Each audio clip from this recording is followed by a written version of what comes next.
and I was claiming this yesterday to a friend of mine that new Avatar movie was in theaters as of today. It's not. They're re-releasing the old Avatar movie. Yeah. You know, Chris Demm wound me up on that. Oh, he told you that. He told me Tuesday, he's like, an Avatar commercial was on TV. He goes, that new Avatar movie's in theaters this Friday. And I said, what? He goes, that's right.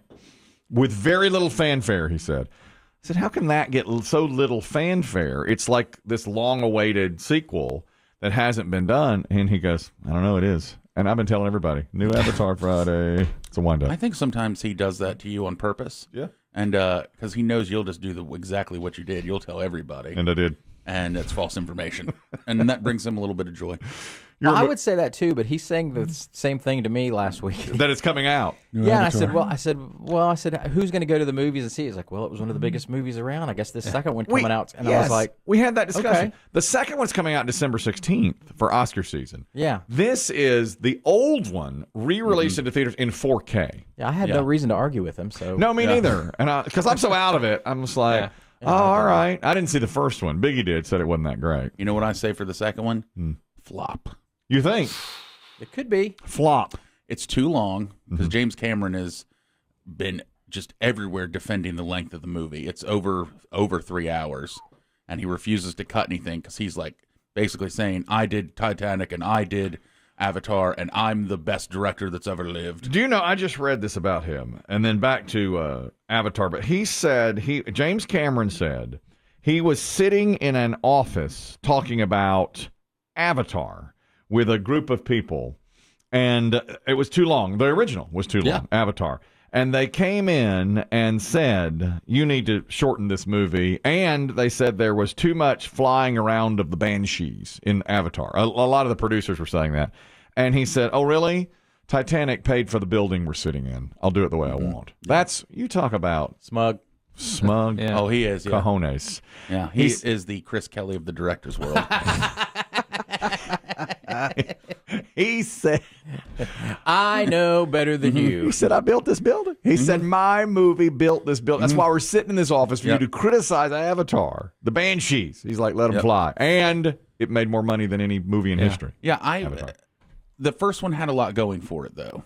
Well, you said you didn't like it. No, what I mean is the timing, because it was one of the first big 3D was giant at the time, and it was in 3D. And it was also when IMAX theaters when regular movie theaters really started ramping up and having IMAX theaters.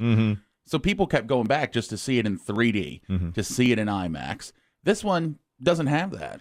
It's just kind of it's just a sequel. You're a big movie person, BB. Did you see the first? I never saw it. Really? Never had any interest in it. Me neither. I'm not into all that. Me neither. No. I don't care about that stuff. You know, all that flying this and doing that. Yeah. You know. I didn't see that, but if he doesn't like editing stuff out of movie, what would you have edited out of Titanic? If they said you've got to edit something. No, you have to. No. Or we're not going to release it.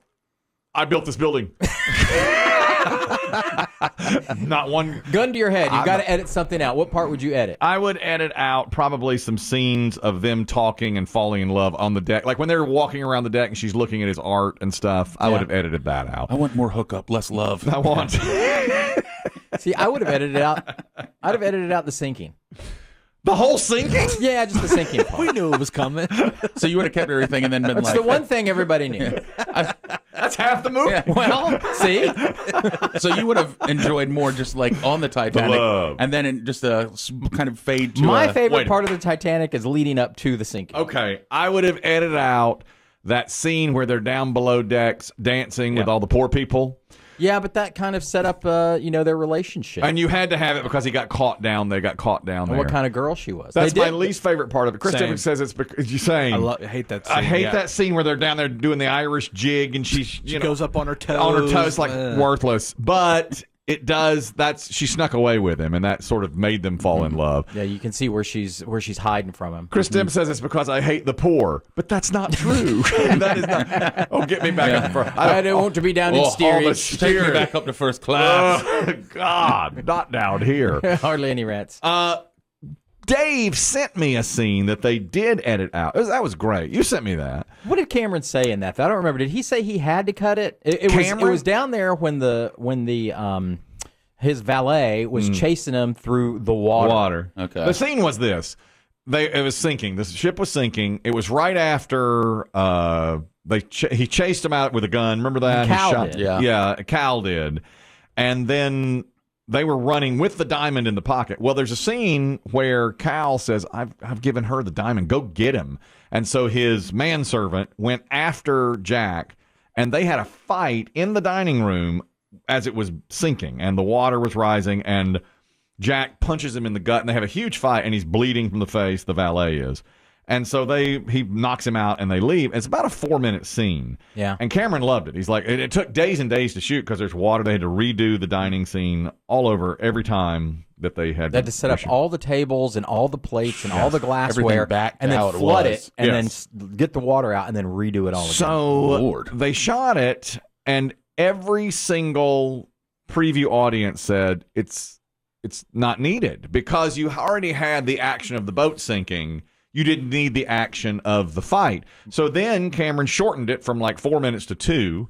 And the second preview audience said, we don't like that scene. And Cameron realized it's a good scene. It's just totally unnecessary. And it wasn't about timing or anything. It's just completely unnecessary to the plot of the movie. It's it's a really good scene. Yeah. And later they cut to the manservant, and he's bleeding from the face, like as the ship is sinking, 20 minutes later. He's bleeding from the face, and you just assume he's been hit with something on the ship. It's really where Jack punched him. He was fighting for that. And because they edited that out, they edited out a scene earlier where the manservant said he used to be a cop. Cameron was like, that doesn't need to be there either. And so they got rid of about 6 or 7 minutes of that movie. Mm-hmm. The movie built the building we're sitting in. So Cameron does what he wants. Yeah, he can do what he wants. But he took it out. By the way, there are 4 sequels for Avatar. The first one out in December, and they've already shot that one, of course. Yeah. I think they're shooting them simultaneously, so they'll come out quicker now. I mean, I know he shot at least these 2 together. Yeah, he did, and many more. And so but it's today that the old Avatar comes out in theaters in 4K, if you have any interest. I hope this whole show, any information you got from Chris Demm is wrong. I do too. Just that he just did that to you as he left town. That's very likely. I've got a few things for you before I go. He was preaching it early this week.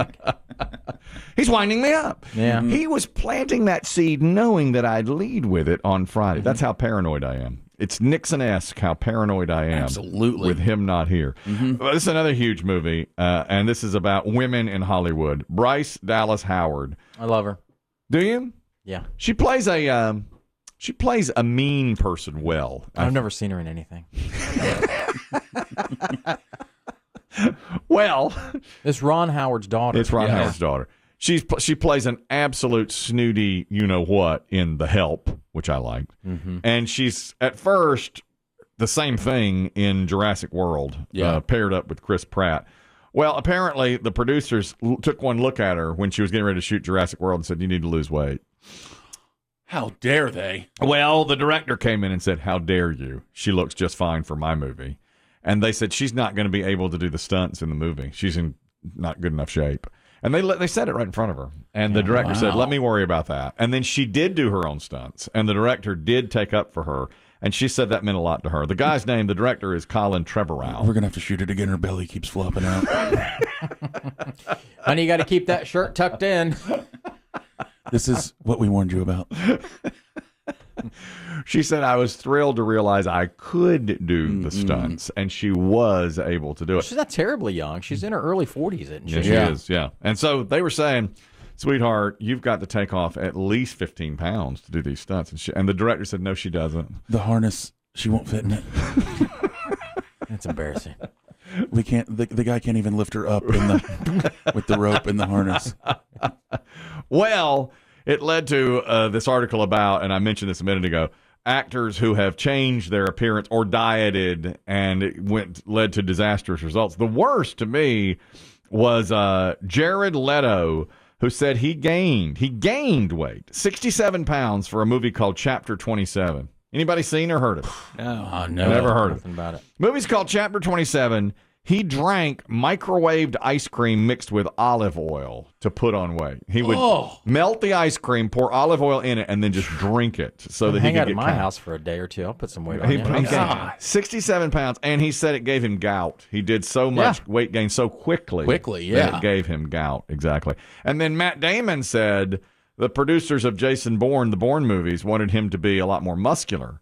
And he lifted weights all the time, like 3 hours a day of weightlifting. And he said by the time it was over, he's like, I'm so miserable. I can't even move. You know, he was really, really upset by that. Zac Efron said the same thing. They asked him to get down to 3% body fat for Baywatch, and he did. And he said, it's no way to live. You can't do it. He's like, you can't These are some terrible, I mean, that's a horrible movie, Baywatch, to get that. It was a terrible, I watched 10 minutes of that and cut it off. He said, I don't ever want to be in that good a shape again. I was in such pain after doing it. He ate a ton of like salmon, fish, and kale and seaweed, and that's all he ate, basically. So I always thought Matt Damon was good as Jason Bourne because he was not overly cut, so it was kind of believable he was like a secret agent. Yeah, me too. And they wanted him to pack on muscle, which I guess he did. I mean, he was muscular for it, but not cut. No, you know, because I've always said I want to be in the FBI, and I think I'd be great. Yeah, because no one would suspect me. Nobody to be an FBI agent, so I could work undercover all the time. What was our conversation? The only problem is you sprinting to the helicopter. Yeah,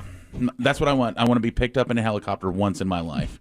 I want to be at a party. No one's volunteered yet. No, to be the. I want to be at a party, like a cookout, and all of a sudden the helicopter lands, and I'm like, I have to go. That's right. Yeah, but then it'd be hard for me to get into the helicopter. You're the bad guy, Biggie. Yeah, that's right. You're the guy that's sitting there. I think I could work for the CIA. I think I could go overseas and play the fat tourist well. Well, you definitely could. Yeah. You could be the bad guy, but it's really undercover. Yeah. Then Jim Carrey says when he did How the Grinch Stole Christmas, he had so much makeup done every day. He said it was literally like being tortured. He felt like he was going to suffocate. And he had to wind up working with CIA operatives.